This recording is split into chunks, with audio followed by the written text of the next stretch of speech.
Janet, do you still have your regular show every Thursday at the wine place up in Round Rock? It was every once in a while, and I had a 2-hour show of music there a month ago or something.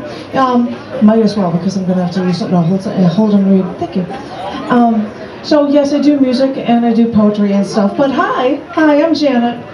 This handsome guy over here is John, and happy National Poetry Month, everyone. If anybody has nothing good, I don't need it. No, thank you.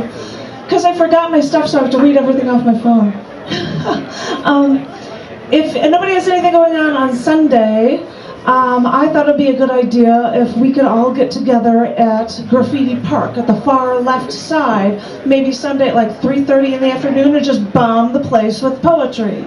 Because starting in Chicago, I'm in Chicago, and there's a thing called the Poetry Bomb, where you get together on the last Sunday in April, starting at 3:30 in the afternoon. You pick some place. So I thought, hey, everybody, if anybody wants to come on by, I've got a Facebook event listing for it. If you want to search it up for the Poetry Bomb in Austin, I would love to see you there, especially because somebody just bought the actual graffiti park and it's going to be gone. So it won't even be around next year. So everybody come on out and join me this Sunday. We'll do round robin poetry there or something. So the first thing I wanted to do is I wanted to share a poem with you that is called, well, it was a poem about relationships.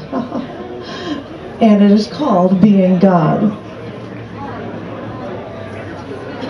I'm tired of dying for your sins over and over again. And why is it that I'm the one that's doing all the dying and you're the one that's doing all the sinning?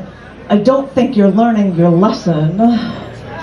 I'm tired of taking this knife to my hands over and over again, giving myself the stigmata. The blood gets all over my clothes and I can never get the stains out. And for what? For you to see how I suffer?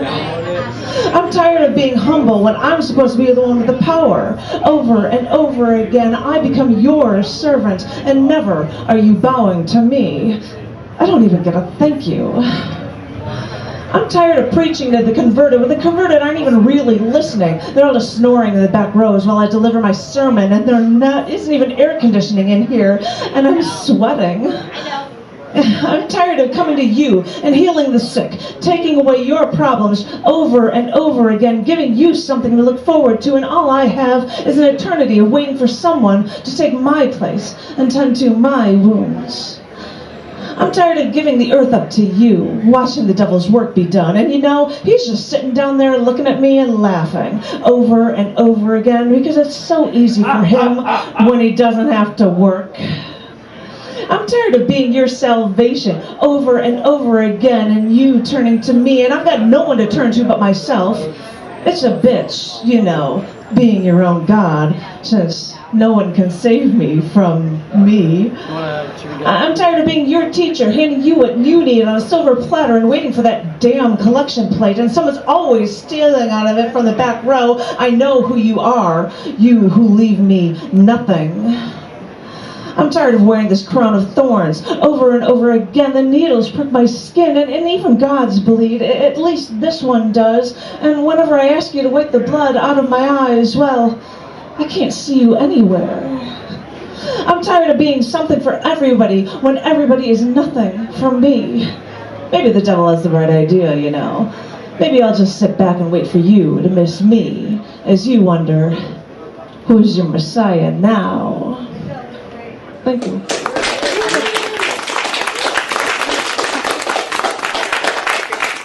If everybody's looking for something to do this Saturday, I am honored to be guest hosting a poetry open mic in Georgetown. Come to the Georgetown Public Library from 12:30 until 2:30 in the afternoon. I'll be taking over a poetry open mic called Poetry Aloud. There will be signs come up, round robin poetry. We love poetry as well as music, and that's why I've got my lovely and charming husband John here.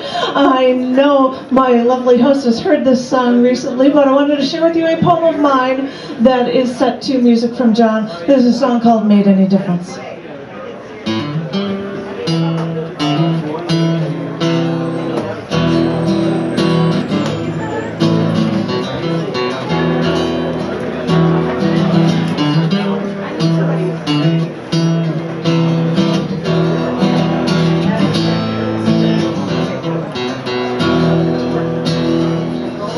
So I'm at my bar, my favorite hangout, and I just overheard from people talking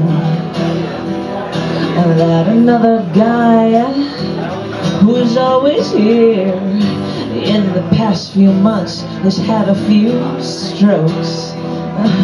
Now this is a grapevine, I just heard snippets, but I need to see him put in my 2 cents.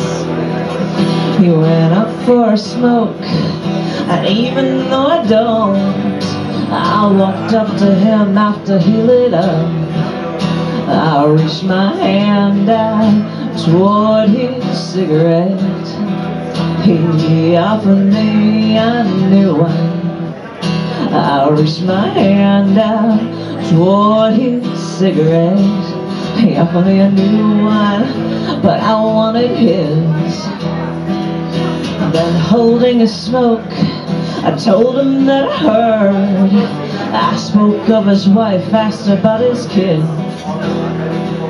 And I don't really wanna get on a high horse here, but we care for him, we want him happy.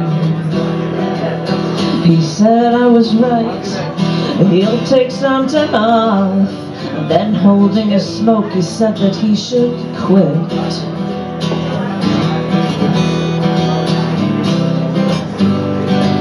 He handed me a smoke and then walked away. I had reached my hand out toward his cigarette. He offered me a new one. I had reached my hand out toward his cigarette. He offered me a new one, but I wanted his.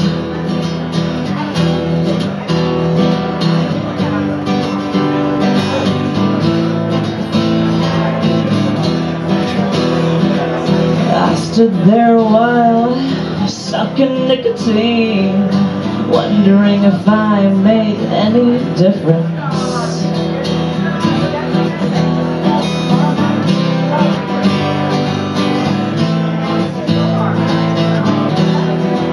I had reached my hand out toward his cigarettes. He offered me a new one. I reached my hand out toward his cigarette. He offered me a new one, but I wanted his. Ba-dum-ba-dum-bum, ba-dum-bum-bum, ba-dum-ba-dum-bum, ba-dum-bum-bum, ba-dum-ba-dum-bum, ba-dum-bum-bum, ba-dum-ba-dum-bum, ba-dum-bum-bum.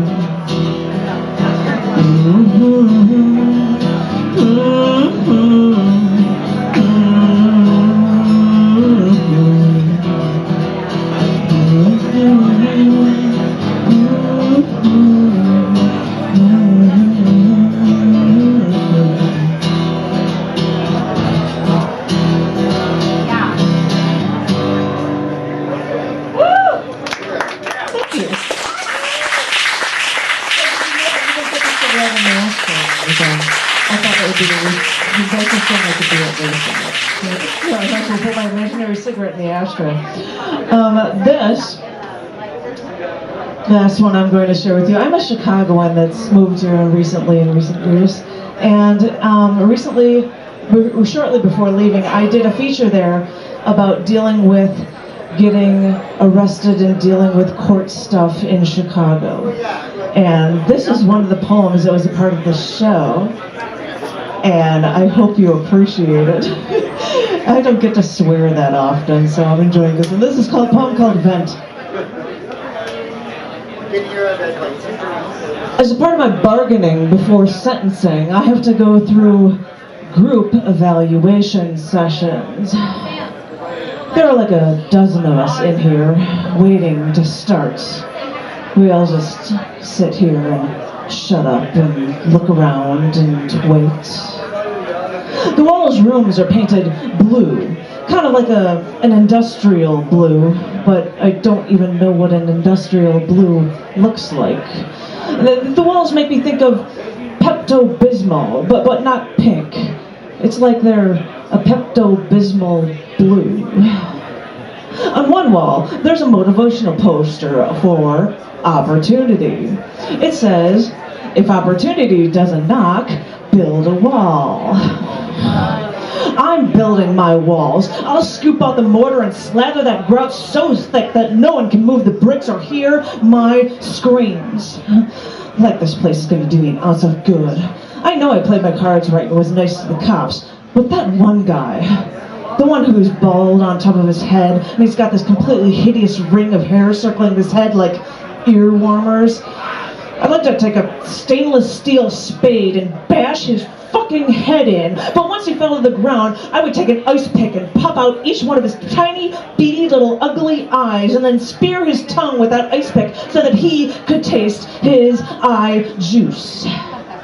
And then I'd have to get the solid steel mallet and split that monk head open, and since he's got brains and they won't seem to move, I'll have to take one of those gardening style hand forks so I can drag out his little brain bits and grease them apart as his blood coagulates while I scrape out and sculpt them into the shape of a giant middle finger, so that I could say, "Fuck you, cop," in front of what's left of his oozing eyes, so that he could see how much he's despised, and he could see how little brain that little piece of shit has left. And the funny thing is, he's not even the guy that arrested me. Oh, but session's about to start. Well, they'll ask us, then tell the whole group about our crimes. I don't know why or how that will help us. But it's time to start the show. Turn that frown upside down and act like you want to be here, because this is just one more step until it's all over and you'll be finally free. Thank you. Thank you very much.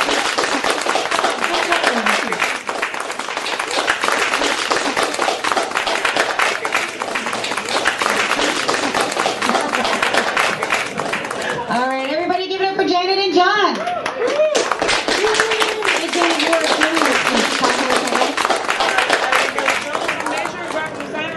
Books and shit, yeah, that was my thing. Yeah, Janet's quite the talented artist and performer. She does lots of stuff. So, we appreciate you. Everybody, Janet, one more time.